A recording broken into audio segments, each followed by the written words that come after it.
Important है, acid और basis इसी से मिलकर सॉल्ट बनता है और आज हम सॉल्ट ही डिस्कस करने वाले हैं। So take out your notebook and your pen, get ready. हम लोग स्टार्ट कर रहे हैं। फटाफट से आप लोग अपना हेडिंग डाल लीजिए। पार्ट 3 में क्या पढ़ा रही हूँ वो सारा नोट डाउन कर लीजिए। Here you can see the code, you can take a screenshot और एज इट इज आपको लिखना है। इफ यू हैव बुक के अंदर भी लिखा हुआ है सारे पॉइंट्स, तो एज इट इज आप लिख लेना, नोट डाउन कर लेना। Now what is salt? Salt क्या होता है? Salt form when acid and base react. जब एसिड और बेस रिएक्ट करता है तब हमको क्या मिलता है? सॉल्ट मिलता है। Some salts are soluble in water while some not. मतलब कुछ सॉल्ट तो हमारे पानी के साथ में डिसॉल्व हो जाते हैं और कुछ नहीं होते हैं। जो डिसॉल्व हो जाता है उनको हम सॉल्युबल इन वाटर बोलते हैं। Got it? Now NaCl। NaCl से आप क्या समझते हैं? Na stands for sodium and Cl stands for chloride। Na sodium, Cl chloride. इसको हम बोलते हैं कॉमन सॉल्ट। आप सबके घर में सॉल्ट होगा स्टूडेंट, उसको हम लोग जो केमिकल की भाषा में है क्या बोलते हैं? NaCl यानी सोडियम क्लोराइड। आप लोगों को ये याद हो जाना चाहिए स्टूडेंट्स। रिपीटेडली आप वीडियो को देखना, तभी आपको समझ में आएगा कि इसको NaCl बोलते हैं। और आप लोगों को होमवर्क में भी ये NaCl आप लोगों को याद रखना है। मैं इससे रिलेटेड क्वेश्चन कर सकती हूँ। Now this is called common salt, जो कि हमको कहाँ से मिलता है? सी से मिलता है। और जो आपने देखा होगा, अगर समुद्री जो एरिया होता है वहाँ पे कई जो किनारे होते हैं उसमें सॉल्ट इकट्ठा हो जाता है, तो बहुत ही एबंडेंट मतलब क्या होता है? बहुत ज्यादा मात्रा में सॉल्ट सी में पाया जाता है। इसीलिए जो समुद्र का पानी होता है कैसा होता है? खारा होता है। Salt can be acidic, basic और न्यूट्रल। सॉल्ट एसिडिक भी हो सकता है, बेसिक भी हो सकता है और न्यूट्रल भी हो सकता है। Now these are the properties of salt. हम लोग इसके यूजेस डिस्कस करते हैं with our book and the page number 61। Take out your book. Here is the page. Can see here.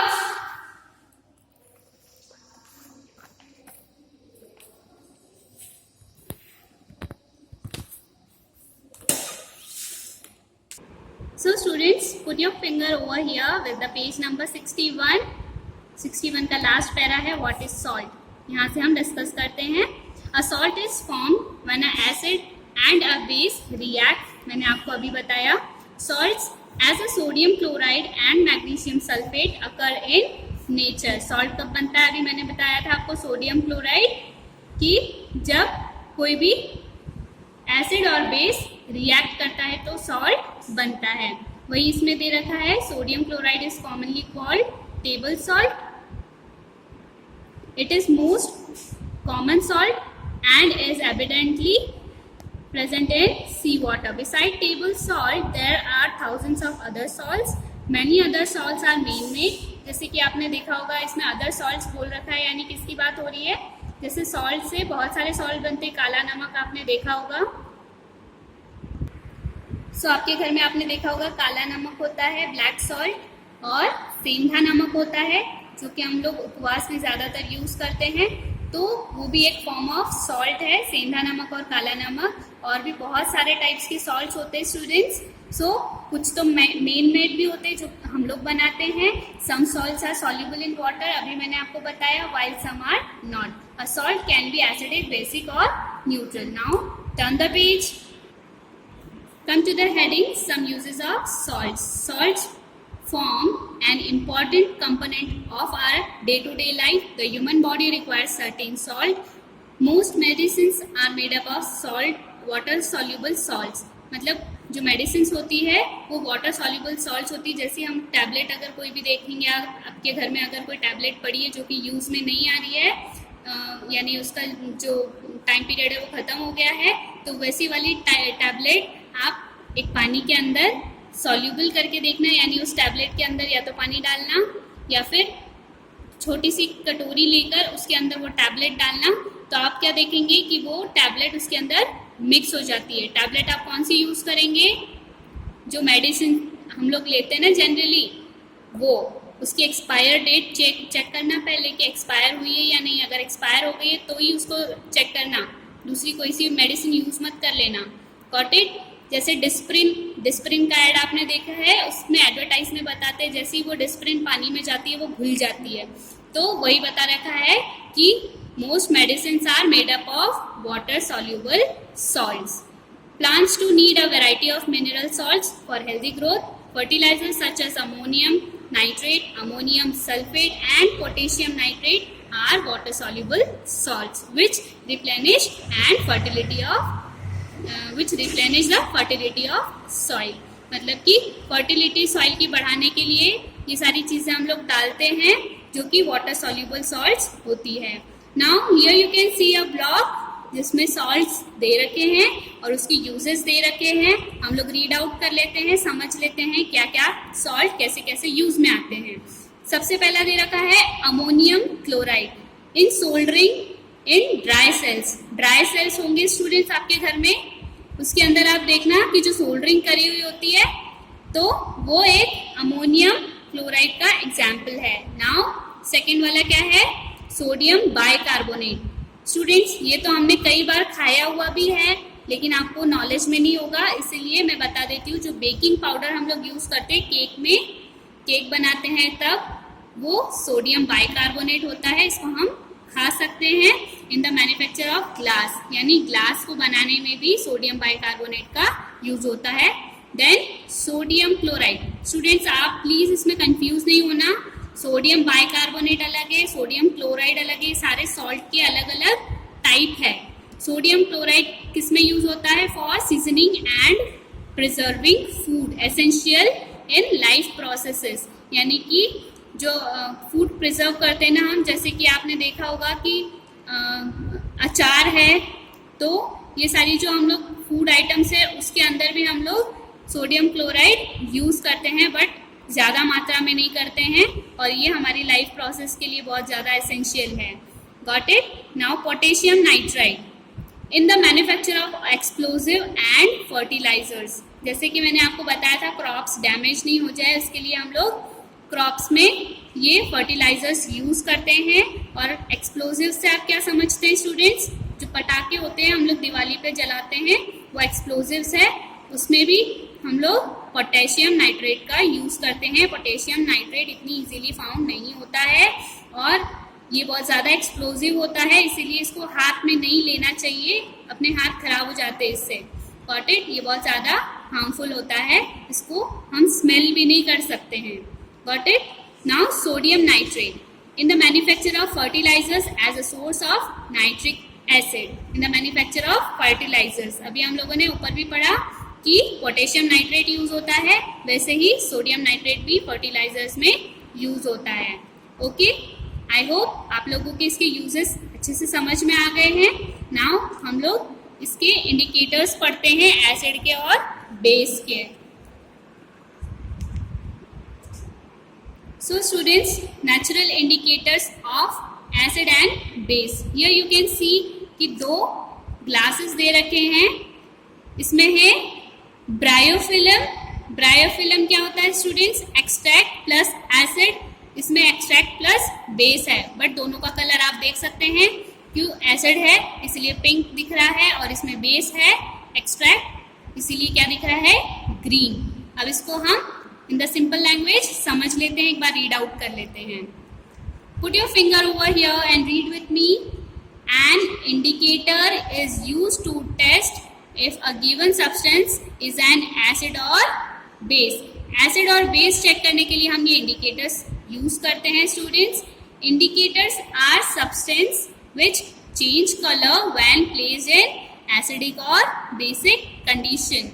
Students अगर आपने 6th क्लास में पढ़ा होगा लिटमस पेपर, लिटमस पेपर क्या होता है, वो भी एसिड और बेस चेक करने के लिए होता है।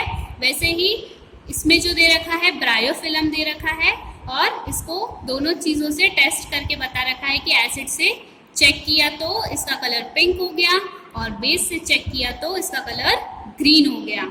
Now acid base indicator are dyes found in natural matter whose acidic form has one color and the basic form has another color. Turmeric powder and red cabbage extract are natural indicator.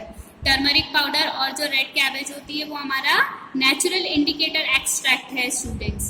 The colourless extract of bryophyllum leaves in water is a good acid base indicator. It produces pink colour with an acid and yellow colour with a base. ये जो bryophyllum है students, ये एक plant होता है जो कि naturally उग जाता है कहीं पर भी।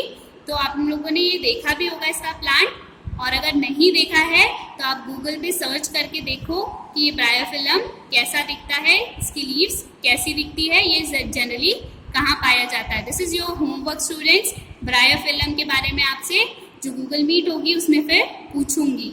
Got it? इसकी लीव्स जो है हम लोगों ने टेस्ट करके देखी, तो एसिड से चेक किया तो हमारे जो सॉल्यूशन का कलर है पिंक हो गया, और जो बेस से चेक किया तो सॉल्यूशन का कलर ग्रीन हो गया। This indicates natural phenomena and this is natural indicator. Students, इस पेज नंबर 63 पर आप एक एक्टिविटी दे रखी है। अगर आपके पास बुक है तो बिल्कुल ध्यान से उस एक्टिविटी को करना, और अगर नहीं है पॉसिबल, आपके पास में अगर कोई चीज़ नहीं मिल रही है, जैसे इसमें नींबू दे रखा है, अगर if you don't have lemon at your home, don't worry, हम लोग इसको स्कूल में परफॉर्म करके देख लेंगे। Now come to the heading litmus and acid base indicator. अभी मैंने आपको बताया लिटमस पेपर के बारे में, हम लोगों ने पिछली क्लास में भी पढ़ा था, right? If you remember that thing, litmus is an acid base indicator used in laboratories. It is an natural dye obtained from lichens. The litmus dye has two forms, red and blue color. Litmus paper से हम लोगों को blue और red colour मिलता है। जब हम acid से इसको चेक करते हैं तो acid turns blue litmus to red. जो हमारा ब्लू लिटमस पेपर है, अगर हम एसिड वाले पानी में डालेंगे तो उसका इंडिकेटर कैसा हो जाएगा, जाते ही उसमें रेड हो जाएगा। और जस्ट अपोजिट बेस से होता है। बेस में अगर हम लोग इसको यूज करते हैं लिटमस पेपर को, तो अगर हमारा जो पेपर रेड है तो वो कैसा हो जाएगा, ब्लू में टर्न हो जाएगा। Right students? So this is what written is कि acid turns blue litmus to red, base turns red litmus paper to blue. ये आपको याद रखना है, वाइस वर्सा नहीं करना है, एज इट इज आपको लिखना है लिटमस पेपर का। नोट डाउन कर लेना स्टूडेंट्स। नाउ इसमें दे रखा है other commonly used acid base indicator. जो दूसरे इंडिकेटर्स है उनके बारे में भी दे रखा है। मिथाइल ऑरेंज दे रखा है, फिनप्थलिन दे रखा है। Methyl orange red orange colour का दिखता है एसिड में, और अगर बेस से उसको रिएक्ट करे तो ऑरेंज कलर का दिखता है। ठीक है, इसमें बहुत डिफरेंस होता है स्टूडेंट्स। नाउ फिनप्थलिन, फिनप्थलिन कलरलेस होता है, बट जैसे ही हम लोग बेस से यूज करते हैं ये पिंक में चेंज हो जाता है। एसिड में तो ये कलरलेस रहता है, बट बेस में पिंक शो करता है। ओके स्टूडेंट्स, आई होप आप लोगों को इंडिकेटर्स भी अच्छे से समझ में आ गया है, सॉल्ट समझ में आ गया है। हम लोगों ने ये यहाँ तक कंप्लीट कर लिया है। सो हियर अब आप लोगों को मैं होमवर्क दे रही हूँ जो आप लोगों को करना है नोटबुक में। ओके स्टूडेंट्स, पेज नंबर 64 निकालिए। पेज नंबर 64 पे एक एक्टिविटी दे रखी है, test for acids and bases using litmus paper. ठीक है, अगर आपके घर में लिटमस पेपर है तो ही ये करना है, अदरवाइज हम स्कूल में इसको परफॉर्म करेंगे। नहीं है तो डोंट वरी, हम लोग स्कूल में एनीवेज इसको परफॉर्म करने ही वाले हैं। तो अगर आपके पास में ये सारे सॉल्यूशन आपके घर में मिल जाएंगे, हाउस होल्ड थिंग्स है, जैसे लेमन जूस मिल जाएगा, मिल्क मिल जाएगा, ठीक है, कर्ड मिल जाएगा, टी मिल जाएगी, आपके घर में कार्बोनेटेड ड्रिंक मिल सकता है, सॉल्ट मिल सकता है।